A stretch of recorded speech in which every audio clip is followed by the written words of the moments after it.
স্পষ্ট করে বলছি, এসএফআই এর লন্ডনের ইউকের ইউনিট আছে, তাদের একটা ফেসবুক পেজ আছে, বাংলার মানুষ প্রত্যেকে চেক করতে পারে। এবং সেই লন্ডনের যে এসএফআই এর ইউনিট, আমি আবার বলছি, এসএফআই এর ইউনিট মানে স্টুডেন্ট ফেডারেশন অফ ইন্ডিয়ার লন্ডনের ইউনিট, তারা অক্সফোর্ডকে দুদিন আগে চিঠি দিয়েছিল যে এই প্রোগ্রামটা যে কোনো রকম ভাবে যদি বন্ধ করা যায় তার চেষ্টা তারা আগেও চালিয়েছে। সেটা যখন তারা সাকসেসফুল হয়নি, আজকে প্রোগ্রামে গিয়ে তারা এই নোংরামিটা করলো। আমি আমার ফেসবুক পেজ থেকে তাদের ছবি পর্যন্ত পোস্ট করেছি কারা ওখানে তুলে এইটা করেছেন, নাম্বার 1। নাম্বার 2, প্রোগ্রামটা তৃণমূল নেত্রী মমতা বন্দ্যোপাধ্যায়ের প্রোগ্রাম ছিল না, প্রোগ্রামটা রাজ্যের মুখ্যমন্ত্রীর প্রোগ্রাম ছিল। এখানে পশ্চিমবঙ্গের সম্মান, ভারতবর্ষের সম্মান জড়িয়েছিল। সিপিএম যে বর্বরতাটা আজকে করলো, তারা কিন্তু তৃণমূল কংগ্রেসকে ড্যামেজ করার বদলে তারা বাংলার মান সম্মান নিয়ে খেলা করলো। আর মমতা বন্দ্যোপাধ্যায় হাসি মুখে তাদের মুখে যে জুতোর বাড়িগুলো মারলেন, মমতা বন্দ্যোপাধ্যায় হাসি মুখে তাদের যে কথাগুলোর উত্তর দিলেন, এই জুতোর বাড়িগুলো কিন্তু তাদের ওখানকার উচ্চিংড়েগুলোর মুখে পড়েনি, তাদের বাংলার নেতাগুলোর মুখে পড়েছে, যারা আলিমুদ্দিন স্ট্রিটে বসে এই কনস্পিরেসিটা করেছিল। এবং আমি আপনাদের স্পষ্ট করে বলছি, যে অসভ্যতাটা সিপিএম আজকে করলো, এই একই অসভ্যতা 2021-এর বিধানসভা ভোটের আগে বিজেপি করেছিল নেতাজির মঞ্চে ভিক্টোরিয়ার সামনে।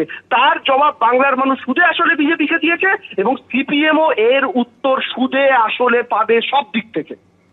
মমতা বন্দ্যোপাধ্যায় যখন কেলক কলেজে বক্তব্য রাখছেন, সেই সময় দর্শকদের একাংশ থেকে বিভিন্ন বিষয় তাকে প্রশ্ন করা হয়। শিল্পায়ন থেকে সাম্প্রদায়িকতা, পরপর প্রশ্নের মুখে পড়েন মুখ্যমন্ত্রী মমতা বন্দ্যোপাধ্যায়। আরজিকর কাণ্ডে রাজ্য সরকারের ভূমিকা নিয়ে প্রশ্ন করেন দর্শকদের একাংশ। সেই সময় মমতা বন্দ্যোপাধ্যায় বলেন যে এটা বিচারাধীন বিষয়ে কেন্দ্র দেখছে। অক্সফোর্ড ইউনিভার্সিটি কেলক কলেজে মমতা বন্দ্যোপাধ্যায়ের বক্তৃতা চলাকালীন আরজিকর নিয়ে প্রশ্ন করা হলে মমতা বন্দ্যোপাধ্যায় আরও বলেন যে রাজনীতিকরণের চেষ্টা করবেন না। এর মধ্যে তৃণমূল নেতা অরূপ চক্রবর্তী তিনি বলছেন যে কুকুরের লেজে কোনোদিন সোজা হয় না। এরাই আজ অক্সফোর্ডে মুখ্যমন্ত্রীর বক্তৃতার মাঝে গন্ডগোল পাকাতে গিয়েছিল। অক্সফোর্ড কর্তৃপক্ষ ঘাড় ধাক্কা দিয়ে বের করে দিয়েছে। 21-এর মতো 26-এও বাংলার মানুষ আবার এই কাজ করবে। সোশ্যাল মিডিয়ায় পোস্ট তৃণমূল মুখপাত্র অরূপ চক্রবর্তী। আরো একবার জানাবো, অরূপ চক্রবর্তী তিনি লিখেছেন সোশ্যাল মিডিয়ায় যে কুকুরের লেজ কোনোদিন সোজা হয় না। এরাই আজ অক্সফোর্ডে মুখ্যমন্ত্রী বক্তৃতার মাঝে গন্ডগোল পাকাতে গিয়েছিল। অক্সফোর্ড কর্তৃপক্ষ ঘাড় ধাক্কা দিয়ে বের করে দিয়েছে। 21-এর মতো 26-এও বাংলার মানুষ আবার একই কাজ করবে। সোশ্যাল মিডিয়ায় পোস্ট করেছেন তৃণমূল মুখপাত্র অরূপ চক্রবর্তী।